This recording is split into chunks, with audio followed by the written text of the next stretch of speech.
नमस्ते बच्चों, आपके अपने चैनल पे आपका हार्दिक स्वागत है। आज हम बात करेंगे कि आलोक राज जी ने अभी तक के क्या क्या ट्वीट कर रखा है और उनका मतलब क्या होता है। आलोक राज जी कब किस शिफ्ट के बारे में कैसे कह रहे हैं, वो कैसे रिजल्ट अपलोड करेंगे, सभी के बारे में बात करेंगे अपन। यानी कि आपके बहुत सारों के दिमाग में ये कन्फ्यूजन रहेगा, तो सभी कन्फ्यूजन आज इस वीडियो में दूर होने वाले हैं। चलिए बात करते हैं रिजल्ट डेट को लेकर के। आलोक राज जी ने बताया है कि 15 जनवरी को अनुमोदन करके 16 जनवरी को रिजल्ट अपलोड कर दिया जाएगा। लेकिन मैं आपको बता दूं, ये रीट मेंस एग्जाम की वजह से, क्योंकि आपको पता है रीट मेंस एग्जाम चल रहे हैं 17 तारीख से 4 दिन तक। तो जब वो एग्जाम है तो बहुत सारे ऐसे बच्चे होंगे, आप में से भी होंगे, कि लास्ट टाइम पे जाके एडमिट अपना डाउनलोड करते हैं, तो उस दिन साइट बहुत ज़्यादा बिजी रहेगी। और मैं कह रही हूँ ये रिजल्ट अपलोड होगा ही नहीं, यानी कि रिजल्ट 16 जनवरी को अपलोड नहीं होगा। मैं आज ही कह रही हूँ आपको, उस दिन आपको फिर बता दूंगी मैं। यानी कि रीट मेंस एग्जाम की वजह से 16 जनवरी को अपलोड होने में परेशानी आएगी। तो आप सभी धैर्य बनाते हुए 17 जनवरी तक का वेट करें। और ये मैं लिख के दे दूं, आपका रिजल्ट 17 जनवरी से पहले नहीं आने वाला है। और इसका भी एक रीजन है 17 जनवरी को भी आने का और नहीं आने का।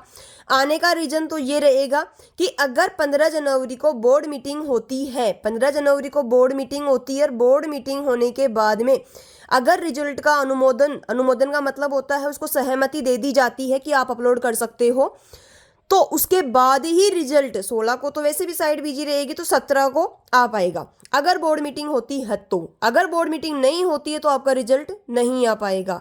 सच्चाई है, आपको थोड़ा सा लगेगा, क्योंकि मैं समझ सकती हूँ आपकी भावनाओं को कि आप किस अकॉर्डिंग अपने जॉब की वेट कर रहे हो आप, कि हमारा रिजल्ट आए और हमारा सिलेक्शन हो। उस चीज़ को मैं समझ पा रही हूँ, लेकिन आप ये अपने मन में सोच करके चलिए कि 17 जनवरी तक अपना रिजल्ट आएगा।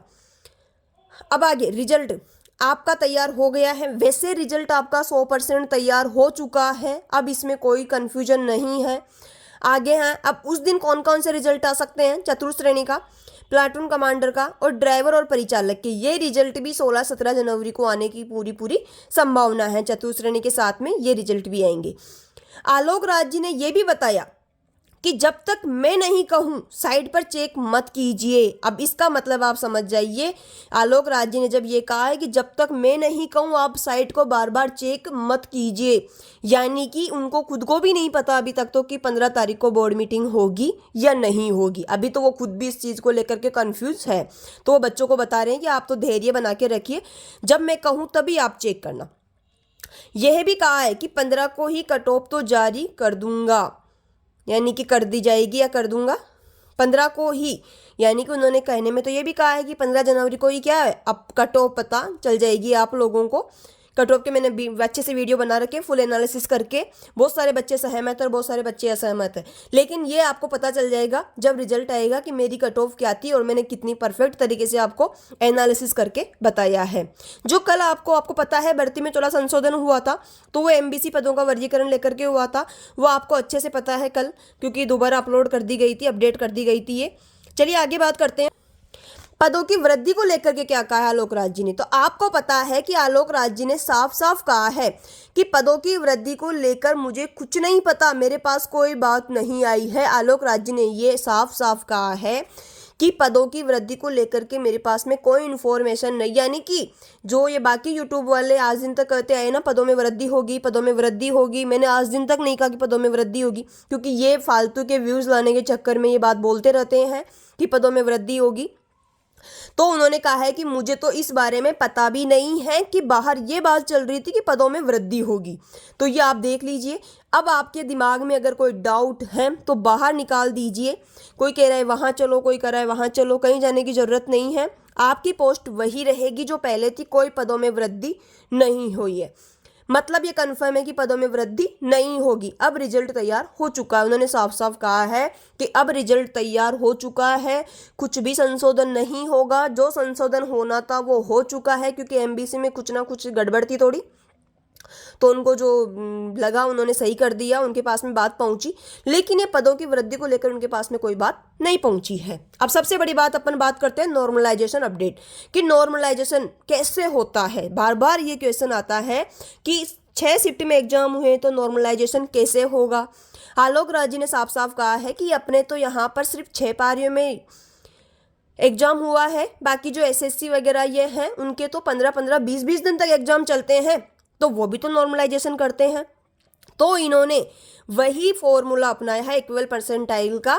एसएससी जो फॉर्मूला अपनाती है उसी फॉर्मूले के अकॉर्डिंग ये अपना रिजल्ट निकालेंगे। पशु परिचय में इन्होंने अलग तरीका अपनाया था जिसके अंदर बहुत सारी कमियां रह गई थी, इसीलिए इसमें ये फॉर्मूला मना कर दिया है कि ये वाला फॉर्मूला नहीं अपनाएंगे, लेकिन एसएससी द्वारा अपनाया गया फॉर्मूला इक्वल परसेंटाइल को अपनाया है। इसी एसएससी के आधार पर जेल प्रहरी और पटवारी का परीक्षा का परिणाम या नॉर्मलाइजेशन भी किया गया है और रिजल्ट भी इसका अच्छा निकला है। ये आपको भी पता है कि इसी के अकॉर्डिंग अब इन्होंने साफ साफ कहा है, कोई डाउट नहीं है, हर पारी से लगभग बराबर बच्चे सिलेक्ट होंगे। इन्होंने साफ साफ कहा है कि आपको बिल्कुल भी टेंशन करने की ज़रूरत नहीं है। बहुत सारे बच्चों के कमेंट आते हैं कि मैम हमारे वाले पेपर में हमारी शिफ्ट ईजी थी, हमारी शिफ्ट हार्ड थी, तो आपको अपनी शिफ्ट से मतलब रहना है, यानी कि प्रत्येक शिफ्ट में से जैसे लगभग 53,749 यानी लगभग 54,000 जो सीट है उनमें प्रत्येक पारी में 9,000 बच्चे लेंगे। अब देखना, हर पारी से लगभग बराबर बच्चे सिलेक्ट होंगे। आगे हैं, हर पारी में से हर कैटेगरी के बच्चे का बराबर सिलेक्शन होगा, यानी कि कैटेगरी वाइज भी इन्होंने जब एग्जाम में बैठाया गया है तब भी इन्होंने इसी अकॉर्डिंग बैठाया है कि किस शिफ्ट में जनरल के कितने कैंडिडेट होने चाहिए, ओबीसी के कितने होने चाहिए, यानी कि इनका प्री प्लान था, इन्होंने पहले से ही उसी तरीके से बैठाया है।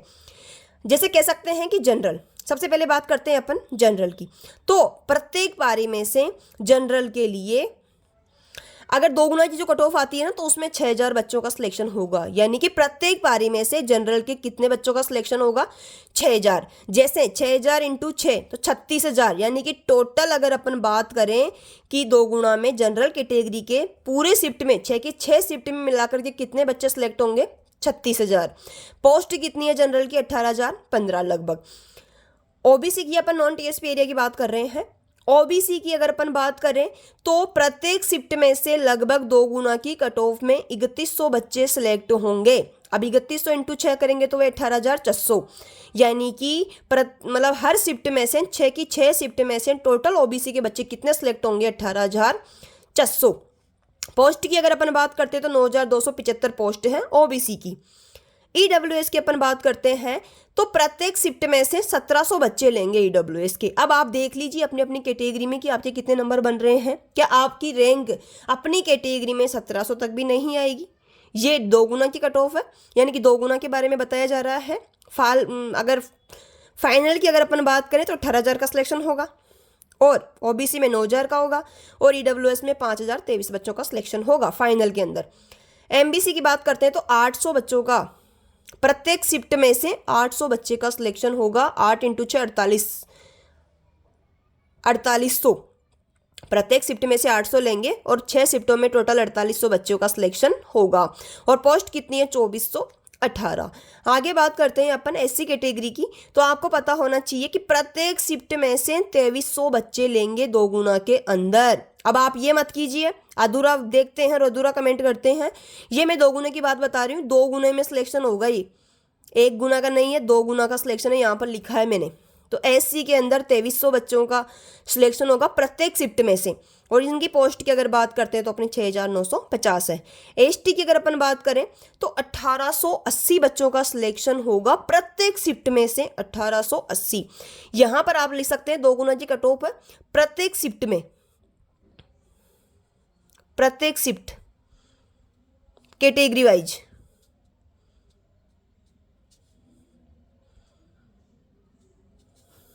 कैटेगरी वाइज प्रत्येक शिफ्ट की ये कट ऑफ मैंने लिखी है।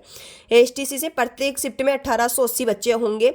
6 शिफ्ट की बात करें तो टोटल एसटी कैटेगरी की 11,200 बच्चों का सिलेक्शन होगा। पोस्ट की बात करें 5,441 है नॉन टीएसपी की, इसके अंदर नॉन टीएसपी वाले ही बच्चे इंक्लूड है और इसमें सहरिया वाले वो भी इसमें नहीं है। अब आगे बात करते हैं कि प्रत्येक पारी से लगभग 9,000 विद्यार्थी लेंगे। ये आपको पता होना चाहिए कि प्रत्येक पारी से लगभग कितने बच्चे लेंगे, 9,000। प्रत्येक पारी में से बराबर, जनरल के बराबर कैंडिडेट, जैसे मैंने कि पहले वाले पेज में बताया आपको कि जनरल के कितने बच्चे लेंगे, ओबीसी के कितने लेंगे, उसके बारे में मैंने अच्छे से बताया है। तो आपके बराबर general, OBC, EWS, MBC, SC, ST, TSP और नॉन टीएसपी एरिया दोनों को मिलाकर के प्रत्येक पारी में से कैटेगरी वाइज बच्चे लेंगे, उपस्थिति के आधार पर लेंगे। ये बहुत इंपॉर्टेंट है, जितनी जिस शिफ्ट में परसेंट मतलब प्रेजेंट है उसके अकॉर्डिंग आपकी मेरिट बनेगी। अब मेरिट बनेगी नॉर्मलाइजेशन स्कोर के अकॉर्डिंग, ये भी आपको पता होना चाहिए। 21.17 लाख लोगों की जो बच्चे हैं उनकी मेरिट बनेंगी किस स्कोर के अकॉर्डिंग, नॉर्मलाइजेशन स्कोर के अकॉर्डिंग।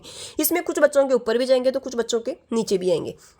2 गुणा में लगभग 1,07,498, यानी कि ये 2 गुणा के बच्चे पास होंगे 1,07,498। ये इतनी बड़ी। अब आप देखिए पटवारी के अंदर 3704 बच्चे थे तो कितनी आई थी आपको पता हो तो 55,000 की लिस्ट आई थी, नहीं आई थी, 55 से 60,000 समथिंग लिस्ट आई थी, ये आपको पता है। तो इसके अंदर लगभग 2 लाख तक की लिस्ट आएगी, यानी कि इन बच्चों की रैंक पता चलेगी। 2 लाख बच्चों की इसमें रैंक का पता चल जाएगा। अब आगे बोर्ड मीटिंग है 15 जनवरी को, तभी रिजल्ट 16 को आएगा। ये आपको पता होना चाहिए कि बोर्ड मीटिंग 15 जनवरी को है, तभी अनुमोदन होगा और तभी 16 जनवरी को अपलोड किया जाएगा। आलोक राज जी ने यह भी कहा है कि मीटिंग नहीं होती है तो रिजल्ट डेट चेंज हो जाएगी। अगर 15 जनवरी को मीटिंग नहीं होती है तो आपकी रिजल्ट डेट भी चेंज हो जाएगी। अब कैटेगरी की अपन बात करते हैं कि इसमें कट ऑफ की क्या है। कट ऑफ की मैंने अच्छे से बता रखी है, प्रत्येक वीडियो के अंदर पूरा एनालिसिस करके बताया है। अगर आपने अभी तक नहीं देखा है तो आप प्लेलिस्ट में जाकर के कट ऑफ के वीडियो अच्छे से देख सकते हैं। लास्ट में उसमें मैंने फाइनल कट ऑफ के वीडियो भी बना रखे हैं, फाइनल कट ऑफ के भी और 2 गुना कट ऑफ के भी वीडियो मैंने बना रखे हैं। आप देख लीजिए आपका 2 गुना में डॉक्यूमेंट वेरिफिकेशन होगा या नहीं होगा, या फाइनल में आपका सिलेक्शन होगा या नहीं होगा, ये भी आप देख सकते हैं। अब मैं लास्ट बार आपकी अच्छे से एनालिसिस करने के बाद में एक और कट ऑफ बताऊंगी, जिसके बाहर मतलब अगर आपके वहाँ तक हैं तो आप बिल्कुल श्योर हो, बिल्कुल भी टेंशन लेने की ज़रूरत नहीं है। लेकिन आप अपने जो नंबर हैं, ओरिजिनल नंबर जो आपकी ऐसा नहीं कि आपके 80 नंबर आ रहे हैं और आप 100 कर रहे हैं। बहुत सारे बच्चे ऐसे हैं अभी तक भी जो, और अगर ये यूट्यूब वाले जो वगैरह कट ऑफ बताते हैं ना, ये एनालिसिस इसी तरीके से करते हैं, तो ये इसी का वो है। अगर कोई ज़्यादा बता रहा है कट ऑफ कि नहीं, ये तो बहुत सारे बच्चे हैं जिसके कमेंट आते रहते हैं कि नहीं मैम ये तो 1 गुना की नहीं 2 गुना की कट ऑफ है, ये तो 2 गुना की नहीं तो 1 गुना की कट ऑफ है। जिस तरीके से जिनके जितने नंबर होते हैं वो उसके अकॉर्डिंग अपनी कट ऑफ बता देता है। तो आपसे ये भी मेरी उम्मीद है कि आप जो कमेंट में जो कट ऑफ बताइए, सॉरी जो आपके नंबर बताएं वो बिल्कुल ओरिजिनल बताएं, जिनके आधार पर मैं आपके फाइनल मेरिट जो फाइनल सिलेक्शन होगा उसके अकॉर्डिंग आपका कट ऑफ का वीडियो लेके आऊँगी। Thank you.